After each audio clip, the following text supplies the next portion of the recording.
Hey there, this is Ann Westerheim from Ekaru, and we're about to get started with our webinar today on cybersecurity explained in plain English. I want to thank everyone for joining us today, and just getting the thumbs up from Nancy on the audio, so let's kick in. For those, I think everybody's familiar with us, but Ekaru has been around for over 10 years. We're a full-service IT company, and we do everything from help desk through CIO level strategy, and worked with over 400 local businesses, and that's IT support, security strategy. And our mission from the beginning was to bring enterprise-class IT support and strategy to small business, and security is a very big part of what we do. For those of you who've been tuned into our security briefings, we often talk about layers of security. And you can kind of think about that. The analogy we often use is like bulletproof glass. It's not one thing that protects you, it's the combination of all the things together that protect you. And the notion is there's no such thing as 100% security. But the message we want to get out to our community is basically the more layers that you put in place, the more security that you have. And we have a lot of conversations in our community about security. We just did a presentation a week ago at the senior center in town, and basically a lot of people kind of have the same questions. I thought we already had security. It's too expensive. One that I find kind of shocking is I'll just pay the ransom. I'm not a target, I'm just a small business. My data isn't that valuable. I have insurance, so I'm all set, and a cyber incident wouldn't really affect my business. And this is, we have these conversations on a regular basis, and these are the kind of things that we hear basically all the time. All right, so to kind of ground this and try to do all the security explanations in plain English, think about security for your home. All right, and if you think about your home, think about, what are you protecting inside your home? Your family, your pets, your possessions, maybe family heirlooms, your electronics, etc. So there's a lot of different things. And maybe your general sense of safety and security of just having a place to call home. Now, if you're this guy, Mark Zuckerberg, he has a $10 million a year budget to protect himself and his family. All right, and he has armed security, bodyguards out with him when he goes jogging, surveillance equipment, decoys, bought the property or the properties next door, put up a giant wall to protect himself. And basically, there's a lot you can do to protect yourself. And this is maybe the equivalent of enterprise class security when you think about the technology space. But the bottom line, there's a lot of things you can do to secure yourself. It depends on your risk level, and everybody is going to respond differently. But if you think about protecting your house and the things that you might do, in terms of basically they fall into a couple of categories, and we're going to tie back into this later because this follows basically exactly with the NIST cybersecurity framework. And there's things that you can do, again, to kind of ground this. You're thinking about protection, detection, and a response if you have an incident. So, again, thinking about your house, you've got doors and windows, so it's not wide open, right? And you might have a doorbell camera. Those are really popular these days. You have a dog with a big bark that's going to scare somebody away. Locks on your doors, locks on your windows, an alarm system. The police are in your community. They're going to respond for you. You may have a neighborhood watch, security guards, yard signs. Whether you have an alarm system or not, even a yard sign can deter people, motion sensors, and a fence. So there's just a lot of different things that you may do to protect yourself. And also, if you look around maybe to the people in your community, the people in your neighborhood, everybody has kind of a different sense of what they're going to do. Some people might have deadbolts on everything. Some people, just a simple lock. They feel comfortable with that. So it's not exactly the same for everybody, but the idea is you got multiple things in place. Okay, so now imagine this person shows up. And there's a major crime wave in your town, in your neighborhood. 10 houses in your neighborhood get broken into. And all of a sudden, now things have really changed. The threat level is completely different from what it was in the past. And now, when the threat level changes significantly like that, it's time to reevaluate what you need to have in place to feel safe. And it's a time to really think about everything. So again, back to the protection, detection, and response. The doors and windows. Well, are there locks on every windows? The doorbell camera, are you monitoring that? Um, is the dog barking? The locks, maybe you want to go through and upgrade the locks, put on a second lock in places. Does your garage door have a proper lock? Maybe another lock where there's windows nearby that people could break into. Is your alarm tapped in? Yeah, really, this is time to rethink everything. Maybe you put in some more motion sensors, and there might be some more things that you do. Like you may have video, but it's just triggered upon somebody walking around. Is that being watched by anybody in real time? Is a security company actively monitoring you? You might want to rethink your insurance. A lot of insurance policies don't have protection. Jewelry might have a very tight limitation if you don't have separate riders on your policy, etc. And maybe you want to put in a lot more motion sensors at this time. But the bottom line is if the threat level, if houses were getting broken into all around you, you're going to naturally want to really think about upgrading and changing your security. You may even put bars on windows. All right, so the point that we want to bring to everyone's attention is really this is what's going on right now in the cyberspace. Okay, so this is the screen on the left is what a ransomware attack looks like. After it hits, it actually runs for a while, and this won't pop up until the thing's been in process for a bit. But the idea is this is kind of the worst kind of malware you can get. And what it shows is that all of your files are going to be encrypted. Basically, you lose all access to all your stuff. All right, and different from the physical world, the average firewall is getting hit 800,000 times a month. The thief, is maybe going to go to one house. They have to check the doors. Maybe if they can't get in, they're going to go to the next one. Well, the cyber thieves can do this at a phenomenal pace. And Microsoft just issued a report I was reading today. They're detecting 5 billion cybersecurity events a month. That's worldwide. So the threat level with automated threats, the volume of attacks is huge. And what a lot of people don't realize is that you may see the headlines for the big breaches, but this stuff is happening locally around here. It doesn't hit the news. Big companies make the news, the smaller businesses don't. In our line of work, because of the phone calls that we get and the help requests that we get, we see this going on. And it's kind of under the radar for a lot of people, but it's basically, think of this as there's a crime wave around you and your neighbors are being hit on a regular basis. This quote from Michael George at Navigate last year: cybercrime is now larger than all other forms of organized crime put together. And the thing is, with the emergence of the cryptocurrencies, people can commit a lot of these crimes anonymously, and they also commit them with automated tools. So everybody has heard the headlines of the major companies that have been hit, and it's basically like all the logos wind up on here. And in a way, this raises cybersecurity awareness, and that's a good thing. But it also leads to kind of this breach fatigue. And also, a lot of people think that, okay, I know this stuff is going on, but I'm not Marriott, I'm not Whole Foods, I'm not a nationally recognized company, so nobody's coming after me.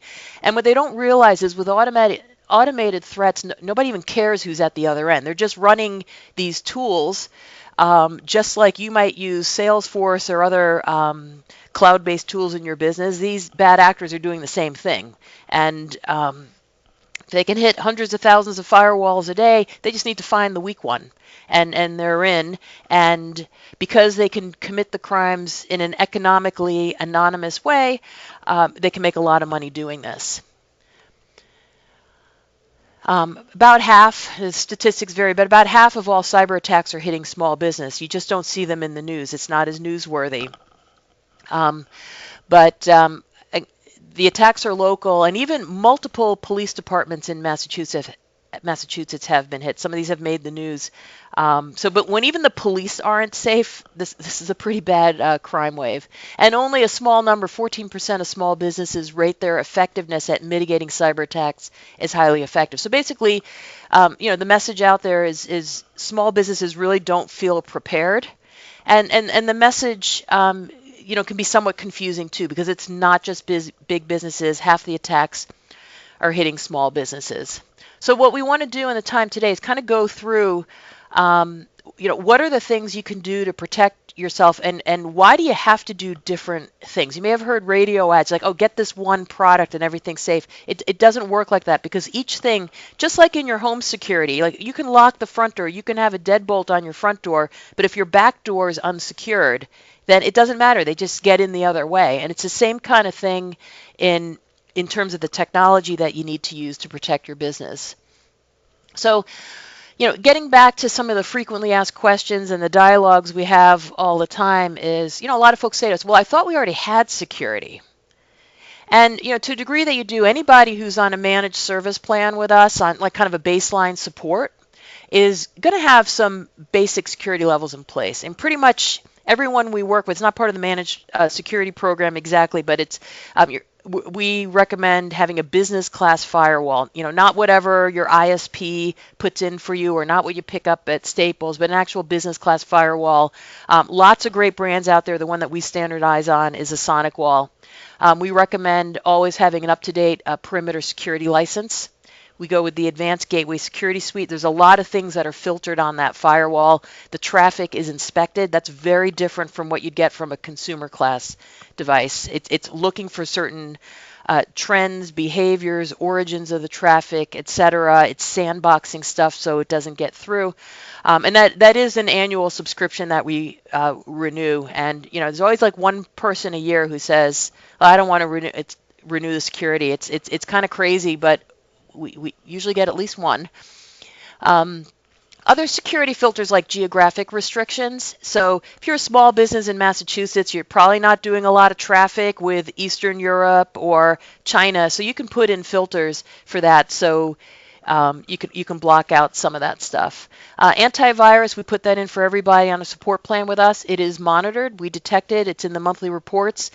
So we have an inventory of systems, and we report to you that the antivirus is installed and updating on all of those. Security patches are absolutely critically important. Microsoft just released some yesterday where they made an unprecedented move to even go back and patch Windows XP because they found some security loopholes that were so threatening it could lead to a worm-like attack that would be back to like the WannaCry thing that happened over a year ago. So the antivirus is monitored, the security patches are monitored. We test them, we deploy them, and then we monitor them. That's also on your monthly report.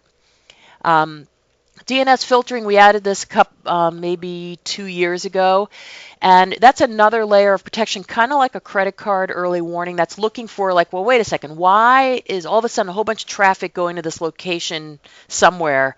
It's looking for behaviors kind of like your credit card company is going to call you if suddenly like a big purchase for furniture was made in St. Louis all of a sudden. It's the same kind of system. And also, to think about it, once you're take your laptop out of your office, you're no longer protected by that business class firewall. So that's why we put the Cisco umbrella on all units, because those laptops, and about half of the people are on laptops right now, when those leave the office, you still need some of the same kinds of protection, and that's what it does.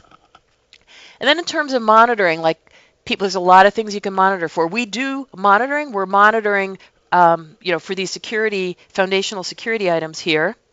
We're also monitoring for things like server uptime, disk space utilization, temporary file cleanup, and a number of things.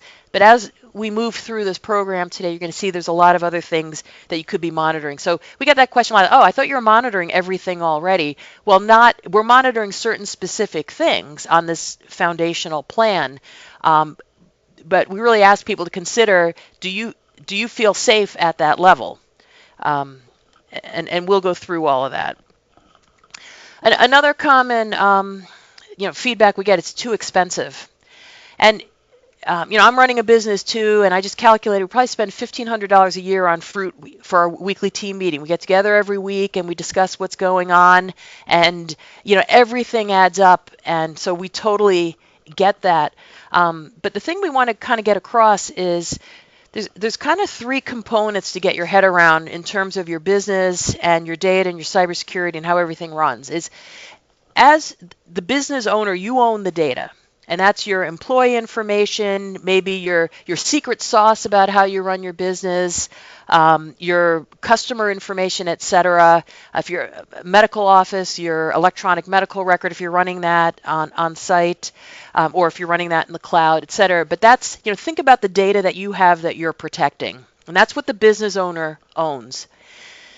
In terms of what we traditionally do in information technology, when we work with a client, what we're doing is we're making sure that your systems are up and running and hopefully creating a competitive advantage for you, within your budget. So everybody wants screaming fast systems. Well, a system with, an i7 processor and 32 gigs of RAM is going to cost more than an i5 system and a lower level. So we work with you on a budget to keep everything up and running. And in this day and age, you can't be competitive in business without having a solid IT platform. If you're a real estate company, you can't do online listings. You just can't be competitive, et cetera. Then there's this whole other component about your information security, and it kind of has nothing to do with your performance. So when we talk about security, you're not really adding any capabilities. You're not going to be able to do your work faster. What you're doing is protecting your business, protecting your data, protecting your customers and your employees. So it really needs to be thought of separately. And in this day and age, you do need to invest in information security. And it is tough, maybe you just bought new PCs for everybody, and that's expensive.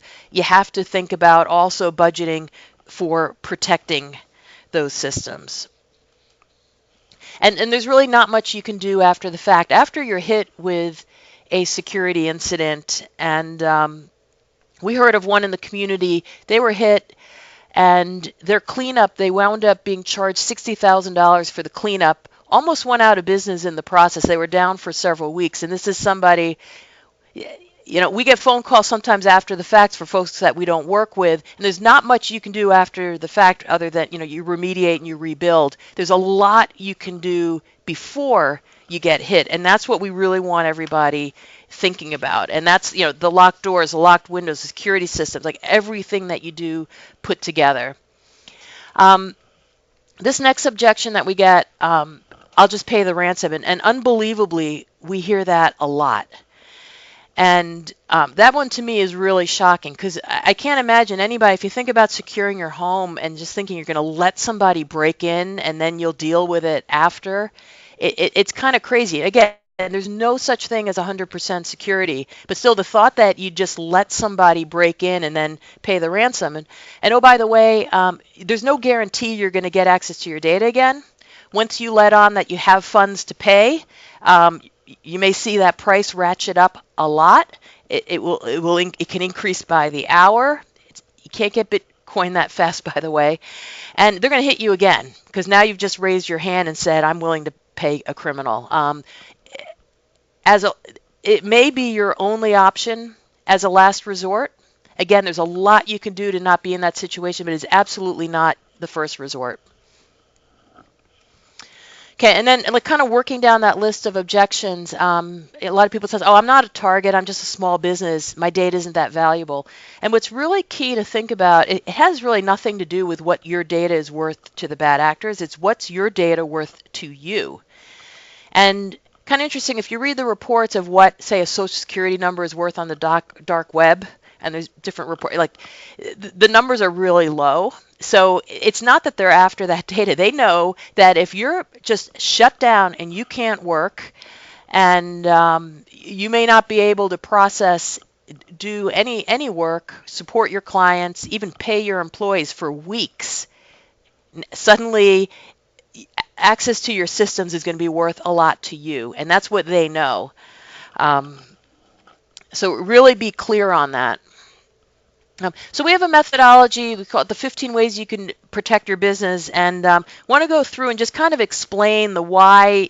It's kind of overwhelming. We're saying, you got to do this, you got to do that, and we just kind of want to explain why the one thing, that the lock on the front door is not enough to protect your house, and why you need to do a number of things to protect your business. So this is kind of the methodology. We have these charts, and different folks on our team will maybe explain a little different, but the gist of it is it kind of just goes through one by one so you can have an absolutely clear understanding of what you're doing, what protections you have, and what protections you don't have. And again, just like on how you secure your home, um, everybody's going to have a different level of risk that they're comfortable with, and everybody's going to have a different budget that they're willing to put against that risk. So it's kind of a sweet spot for what is an acceptable level of risk for you versus what your budget's going to be for doing that. But I'm going to go through these kind of one by one. This is the page 2 of it, and I'll explain each of these in detail. So, we mentioned at the beginning there's a couple of things that we're already doing. The advanced endpoint detection, and I'm going to put a circle around that and a check mark because there are more things we want to do in that area. Anybody on the managed service support plan with us has has antivirus in place, a very strong antivirus. We are now recommending that you put additional protections in place on top of that for specifically detecting ransomware. You've probably heard us talk about Sentinel-1. That's what that is. Computer updates, we have a green check mark there. That's, again, on the support plan with us. We're testing, deploying, and then monitoring that you have all the updates in place, and you can get reporting on that as well. That's extremely important. To a lot of people, it's probably the most boring thing in the world, but it's extremely important. Threats are detected all the time. They're typically reported to the major vendors. The vendors will then go out and deploy patches, and the idea is you want to get those on as quickly as possible. And a lot of times, depending if it's a white hat hacker who's reporting it, it's going to be out before a threat hits the masses. I would give a 1/2 for the advanced endpoint protection because we are asking people above and beyond the antivirus. We're asking for folks to consider, and we really strongly advise doing this, putting on the advanced detection that will specifically detect ransomware and be able to roll it back. Okay, then just kind of going through the security assessment. Again, this is something you have to do on a regular basis. So it's not okay to say, oh, we set everything up years ago, everything's running fine. You need to do this on a regular basis. And if you're in any regulated industry like HIPAA, you have to do this on an annual basis, and you'll have to attest to that as well. In terms of spam mail, we strongly advise that everybody put in email security filtering. We're migrating our platform from Reflection to Barracuda at this time. But what that does is a lot of threats these days are coming in via email. Again, you can't stop 100% of them, but this will detect and sandbox and check attachments before they come onto your network. So it greatly reduces the chances of, and if you look at most threats coming in through email, that's the kind of the #1 place you really want to help protect yourself. Estimates are about 90% of all email now is spam. A lot of threats hidden in there, in executables, etc. For passwords, just want to see if I have a slide on that. What we recommend having a password manager in place. Our whole platform is on something called IT Glue, and we recommend MyGlue. And there's other ones out there. We do want to standardize whenever possible so we can provide the most efficient support. And I think I lost my next slide on the passwords, but okay, these are the ones you don't have. And on web gateway security, I think I changed the order of the slides. This is the Cisco umbrella, so I'm going to have to get back to where I was. Cisco umbrella is protecting for web gateway security. Again, that's those threats, especially when you bring a laptop outside of your network. Firewall, again, recommending the business class firewall for all. The log management, mobile device security, encryption, and backup are additional things that we recommend. So if you're on a managed service, just a basic foundational support plan with us, There's going to be a separate line item for backup, and there's a lot of different backups, so we're going to get back to that one in a little bit. So let me go back through. We talked about the security assessment, we talked about the spam, and we're on to passwords, where we recommend the putting a password manager in place. And this is why. Okay, whenever there's a major breach, there's usually a report that comes out, and they're kind of funny because they list all the popular passwords. So the number one most popular password in the world is 123456, and almost 10% of all passwords are either that or the word password. So when folks have automated tools and there's known really common passwords, they can just blast your network with those passwords, and they can eventually get in. People share passwords way too liberally. They use the password, they put them on Post-it notes. They use the same password for every account, because who can remember a 12-character complex password that's different for every, if you log into 50 applications, no one can remember 50 strong passwords. So what happens is they make weak passwords, or they just use the same one everywhere. And that's really, really common. People email passwords over unsecured mail. Anytime you send email, it's basically like mailing a postcard. The contents can be read with somebody who knows what they're doing. Moving on here, security awareness.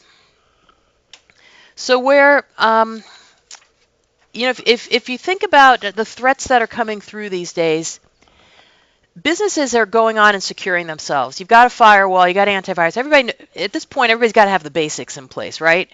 And the bad actors know this. So what they're doing now is they're just using social engineering to kind of trick people into opening up an email. And it might be a fake payroll report, it might be a fake resume. But this is now the emerging thing because, okay, well, I got to get past that firewall, so I'm just going to send something right to somebody's inbox. It ties in, again, why you want the spam filtering. But a very carefully crafted phishing email actually will get through a spam filter until there's enough volume where it's shut down. This is a business compromise email. It's also called CEO fraud, whaling. This is stuff where email is spoofed from one person to another. This is very common. At this point, I think most banks have alerted clients, like, do not, if you get an email request for a bank transfer, don't do it. But there's also variations of buying gift cards. We saw a lot of that around the holidays. Got a lot of calls from folks around that. So it's basically as a cat and mouse game. As protections have increased, the bad actors get even more creative in how to get in. And I've spoke to bank managers, locally, like right around this area, who said they know multiple people who have lost their jobs over this in this community. So everybody thinks they're not going to fall for this, but it's happening, and it's happening locally. We strongly advise putting a training program in place. Now, we do a lot of training in the community. We do sessions like this, but we actually recommend that you put in a training platform. The one we use is PII Protect. We recommend phishing your employees before the bad actors do. We run this internally. I run phishing tests on our own employees just to make sure we all stay on our toes. And whenever we run them on behalf of the clients who are signed up for this, there's always a few clicks, and these are really clever campaigns. And in this case, if they fall for the one that's done through this training program, it's just going to pop up a message and say, hey, you clicked on this link. Had this been a real threat, you could have put your organization at risk, but this is what you need, and then some tips of what to look for. We also do the micro training every week. Everybody on our team gets a video micro training tip. They're about 2 minutes long, and then there's like a 4-question quiz after, and then there's an annual exam, and then there's a leaderboard so people can kind of compete to, if you fail a phishing test, but you did all your weekly training, you can do the weekly training to move up your score. So it's kind of like on the Peloton where you have the leaderboard, but it's very cost effective for folks who are regulated, where you have to prove that you trained your employees. This is a great way to do it because everybody gets a certificate. And it's very affordable, highly recommended. But if you think back to the home security, that crime wave hits the area, 10 of your neighbors have been broken into, and your doorbell rings at an odd hour. Well, I'm certain at this point you would have talked to your kids about not answering the door. And it's the same thing. The thieves are getting in right through the front door via these emails, and you got to train your employees. And the tricks they're very clever. Years ago, these things had spelling errors. Like you'd have to be really blowing through your mail pretty quickly to fall for one of these. Now they're very clever. All right, moving on with the advanced endpoint detection. The thing there that we're recommending is that put on the advanced antivirus, which is the Sentinel-1, which you also monitor with a SOC. Some folks have asked us about it. It's not just the software that you put on, you actually have to monitor it all the time. And you have to respond, we respond to the alerts, but it also has the capability of doing a ransomware rollback. So it's kind of like going in a time machine back. So it will capture it and sandbox it, and it looks for certain behaviors. So we strongly advise, whenever we do the TBR meetings, we strongly advise adding this. It's kind of like probably the first thing to add to your security portfolio because it specifically addresses ransomware. Okay, moving on, multi-factor authentication. Basically what that means is that you have it's generally something you know and something you have that allows you to get into an application. So for example, in our password manager, we can't get it. We use a password to get in, and then we have to have a code that changes every 30 seconds so that nobody could, if anybody got one of our passwords, they couldn't get into the password manager because they'd have to get that code that changes every 30 seconds.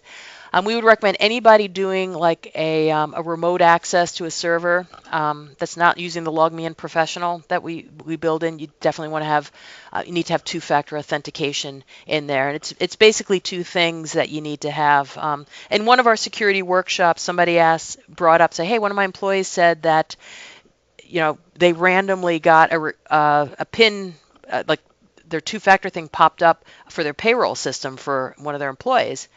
And what that meant is that somebody had the password to get in. They got the notification for the two-factor authentication. Now, the bad actor couldn't get in, but to get to that point, they had the password. And it's kind of a chilling thought that they were one step into the payroll system at that point. Moving on here, computer updates. That's something that's baseline foundational security. You'll see that in your monthly reports. The one I put one circle around there because one thing we're talking about with everybody is Windows 7 is going to be end of support by January 14th, 2020. Systems are going to be out of risk, will be at risk for security threats. You're also going to be out of compliance for mass data security law and other industry specific regulations like HIPAA. Extremely important, and this is tough. Microsoft says we're going to support it for 10 years. 10 years is a long time. But at the end of 10 years, they're not providing security updates. So now is the time to plan. And we're talking to folks every time we do one of our review meetings with folks. We're bringing up the list in your monthly reports. We're highlighting plan now. If you've got a newer system, you can upgrade in place. An older system, it's not worth putting the money into it. Invest in the new system that's going to last you 5 years. But there's kind of no way around this. Like it's tough. Again, everything in a business, you're spending money all the time, but you have to deal with this, and you will be at great threat. When the WannaCry virus hit a couple of years ago, it was Windows XP in the hospital system in the UK that caused a huge amount of damage of surgeries being canceled, blood supply being at risk, ambulances being turned away. 7% of their systems were still running Windows XP at that point, years after Microsoft stopped supporting them. It's horrible. They really put everybody in the community at risk. So pay attention to this deadline. Next, dark web research. This is something that we talk to folks a lot about. So when you consider, I'm going to try to explain this so it makes some sense to you. If you consider about like where you're logging in, right? Average person's logging into like 50 different places, and your employees are logging into your payroll, they're in their email services, CRM, travel, communications, the bank, collaboration tools, social media. Your employees are logging in everywhere. And if we kind of like go back to the thought of that, they probably don't have, 12 character plus strong, unique passwords for every single place they log in. Um, Whenever there's a breach of one of these tools, like Yahoo, I think like every single user on Yahoo has been breached, like every single one. If you're using that password anywhere else, you're at risk. And just real quick to explain the dark web, the surface web, that's where we all work. The deep web, that's anything you need a password for, medical records, academic, etc., legal. And the dark web is where all the bad stuff is happening. It's hidden, etc. And this is a screenshot of credentials for sale on the dark web. This is this is from Krebs on security. He writes a fabulous security blog. But this is a marketplace on the dark web where it says, hey, for the folks who want Citibank credentials, they're $25 each, and there are 17 in stock. You pick how many you want, and then you hit purchase. That's what folks are doing online. And so the thing is that when these breaches happen, it takes a long time. Many of them, if you read about them, it's normal for it to take 6 months for, say, LinkedIn or Yahoo or wherever. Yahoo didn't report theirs for like 2 years. Facebook spent, I think, 6 months before they reported it. And it's a question of when they know about it versus when they report it. But if you wait until it's in the news that Yahoo, LinkedIn, or Facebook were breached, your stuff's been out there for 6 months, a year, maybe 2 years. So the reason to put in dark web monitoring is it's an early warning system. We do it on our own site. It just says if something pops up there, it may be that it's basically tied to your email address. It may be that LinkedIn was breached. LinkedIn may not even know about it yet. Or maybe when they know about it, they don't report it because it's pretty bad PR. But you're going to know as it's an early warning system, and that's why we recommend it. All right, moving on, the SIEM, the log management, and trying to explain this one as simply as possible. What log management does in SIEM is it basically looks for, is somebody hiding on your network right now? Okay, now think about your home security, right? You might have the locks on the door, so that's preventing folks from getting in. You may have the alarm system that's going to go off. If somebody opens that door or opens the window that has the window alarm on it or the broken glass, you're going to detect that. But let's say somebody's already in your house and they're hiding in your attic or your basement, right? That's what that's what's known as a persistent threat. So that's something we're starting to advise people to look for, and also the log management. Is somebody trying to log into the CEO's system at 3 a.m.? Well, that's kind of weird. Who's logging in at 3 a.m.? That's the kind of thing that log management is going to look for.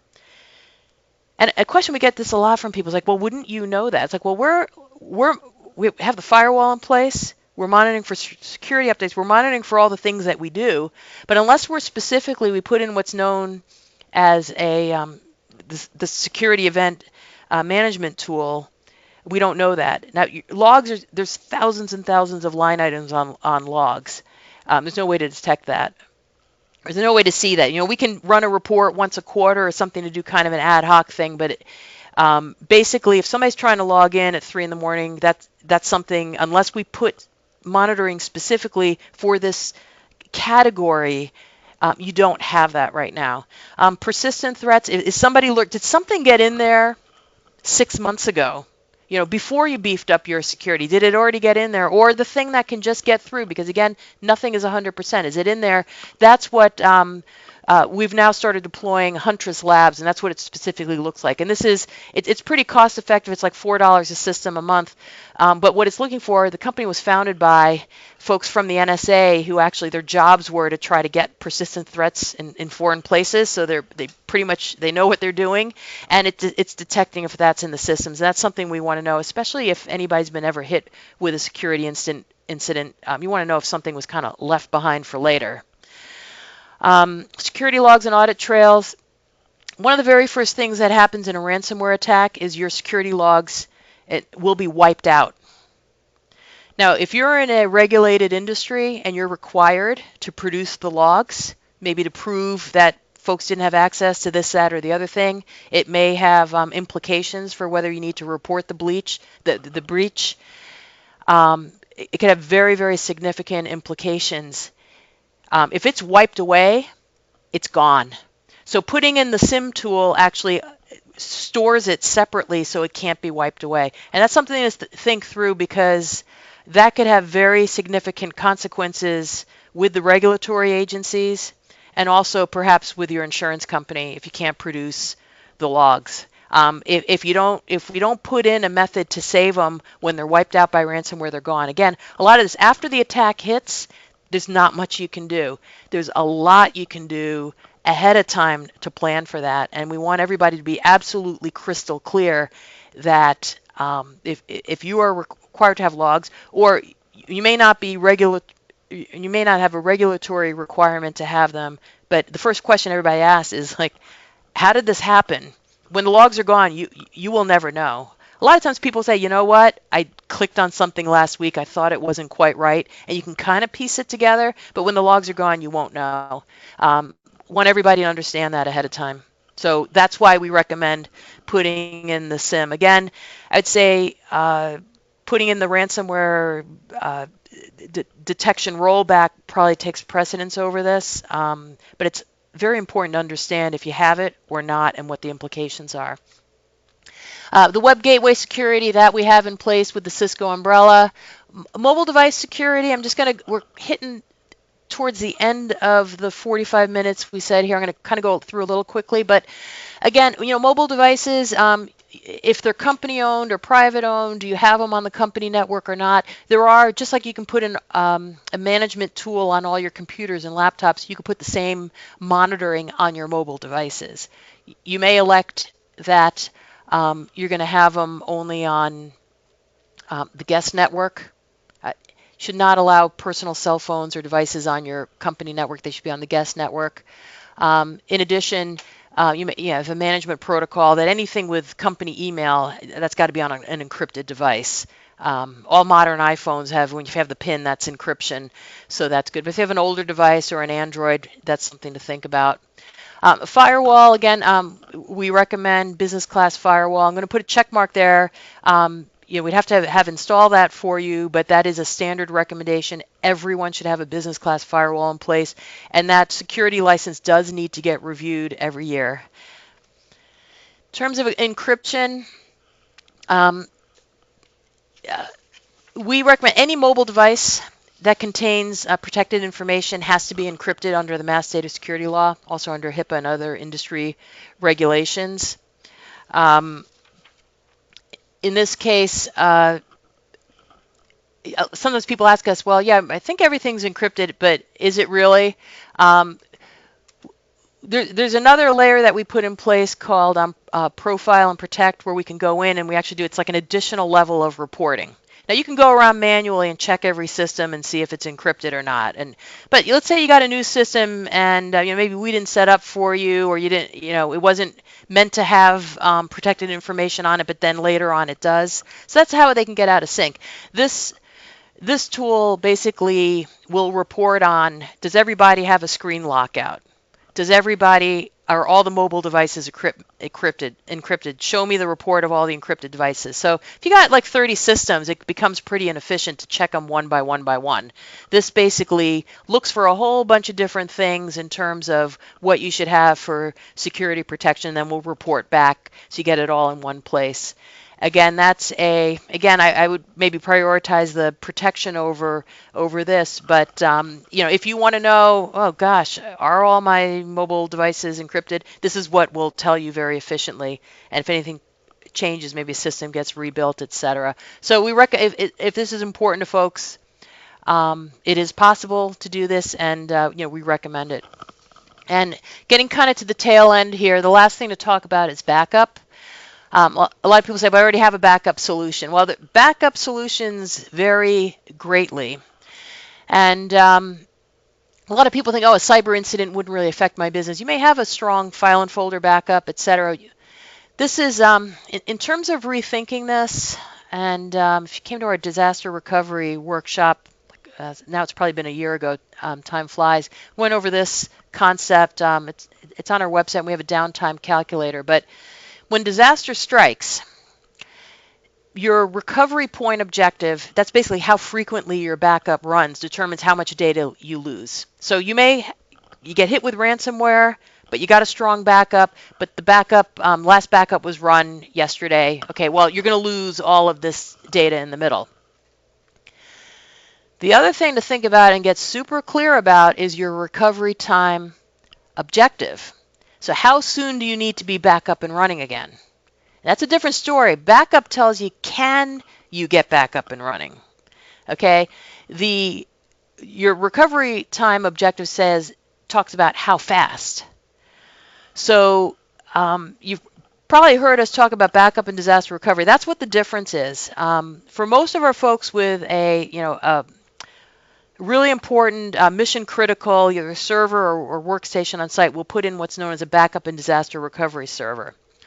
Totally, it's like backup on steroids. It's going to image up to every 15 minutes, and that means if disaster strikes, and that could be cyber attack, or that could be the thing just melts down or whatever, we can spin over to the redundant server within minutes, theoretically, so you don't really miss a beat. So again, if all your backup is in the cloud and you can recover, wow, you are in way better shape than the business that's at risk for losing everything. And that happens and they go out of business. But if you're down for 2 weeks and we have a calculator online, you got to think that through. Everybody underestimates how much time it's going to take to get back up and running. It's going to take longer than you think. So, talk about check out the downtime calculator to really think that through. If you're down for 2 weeks, what does that mean? Okay, you may be back up and running again, but that's going to cost. And then kind of the last thing to make sure you have in place is a cyber insurance. And we do get the question, we do get this feedback from folks. Like I've had people tell me, oh, I have insurance, so I'm all set. And that kind of blows my mind because it's kind of like, would you let your house get broken into, ransacked, and then just kind of like file and like not even think about securing it? I don't really even understand this one, but cyber insurance is definitely an important part of business protection. You want to talk to your insurance agent about that. But there are more and more reports out there, foreign acts may be excluded. So the WannaCry attack was originated by a foreign entity, and there have been some high-profile claims that have been excluded because of that. They consider it in the category of cyber war. It's a foreign act. It may not be included. From what we've heard in the community, and we can never talk about who we talk to, people who come to us with questions and who need help, but it may only cover a fraction of the loss. And that's kind of thinking about like, the riders on your insurance policy. If you have musical instruments or expensive electronics or jewelry, your standard policy is not going to protect that. And then note that it's not the same as prevention and detection. Now you got to file on that claim. It's not going to cover everything you think. You may not even be covered, and then you got to deal with what it's going to cost for you to be down, and then your reputation, because depending on what happens, you may have to report it to. Medical office has to report to their patients, to their community, and then just the general loss of safety. So definitely cyber insurance is important, but to say like, I have insurance, so I'm not worried about security, I think it's kind of crazy. And it's like you wouldn't lock your windows and doors because you have insurance when there's a crime wave in the area. It really requires more thought. And this is something as a leadership team, get together and talk about this. And because it all boils down to, what you're going to protect. And using the metaphor of, I'm going to wrap up real soon here, in terms of everything you have for protection, detection, and response, kind of think back to the layers and all the different things you do in your home, and you recognize that different people are going to have a different level of risk tolerance. This whole thing, thinking about the home ties in almost exactly with the NIST cybersecurity framework. And that's the framework that HIPAA is based upon. All the industry-specific regulations are kind of based on this. But you identify, just we talked about the home, like what are you trying to protect and how much downtime's acceptable? What are you putting in place to protect yourself, to detect, to respond? And then how are you going to recover? If you have an incident, how do you recover? Well, if you have the BDR in place and you can roll back and your server's up and running in 15 minutes, that's pretty different from you've got to download and reinstall applications over a period of 2 weeks, and which is also very different from you lost everything and you're not getting it back. So we really there's after the disaster strikes, you don't have a lot of options. You have a lot of options ahead of time, and we really want everyone in our community to think clearly about that. So the threat level in 2019 is higher than last year. It's higher than the year before. And think this through with your leadership team to maintain the same level of risk that you had, you have to increase your security. And it's because the threat level is higher. You need to respond or accept that, okay, if you're willing to live with like a higher degree of risk, that may be a decision that you make, but be 100% clear on it. If you do exactly the same things you did last year, you're at higher risk this year. And we want to be 100% clear about that. All right, and with that, we went through the 45 minutes. I hope went a little bit over. Here's my contact information. We do a lot of stuff on our blog. Definitely reach out to us if you have questions. We want to talk to you about security. We want you to be crystal clear on what you have and what you don't have so you can make really informed decisions about what to do. We also put out a lot of security training tips, et cetera, on our social media. We're on Facebook, LinkedIn, and Twitter as well. So with that, I want to thank everyone for joining us today, and please reach out to us with any questions. Thank you very much.